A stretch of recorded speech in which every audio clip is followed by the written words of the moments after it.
What's up guys, it's Johnny from Cagewrx. Today I'm going to be showing you how to install and remove one of our windshields on a Super Shorty for a 14 to current RZR XP 1000, XP Turbo, or Turbo S models. You'll start by removing the top roll cage bolts on each side with a 15mm socket, as well as the top 4 Zeus fasteners that hold the roof panel on.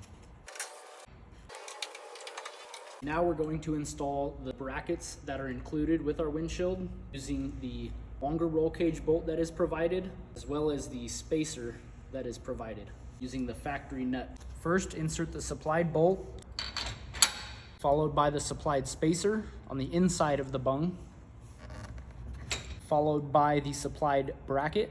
Make sure that the PEM is up on the top, followed by the factory nylock nut. You'll want to get these a little snug so that they don't move too much. You can then set the windshield in place. You can push the center of the windshield at the bottom all the way back to make sure the top gets to where it needs to be. And then push the brackets up to the windshield frame and slide it left to right to make sure it lines up. You'll then want to get the bolts started on each side and then tighten them all the way down. Now you can reinstall the Zeus fasteners for the roof. Our last step is to tighten down both roll cage bolts on each side.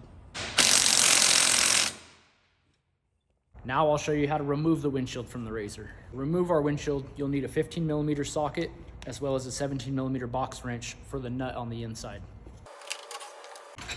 You can then remove the 2 front screws that hold the windshield frame to the brackets, as well as the top 4 Zeus fasteners for the roof panel. You can then proceed to pull the windshield off the RZR by sliding it out from under the roof panel. If you are using our A-pillar light brackets and running pods with the windshield, you may need to take off the next 2 Zeus fasteners back on the roof panel in order to get the windshield out.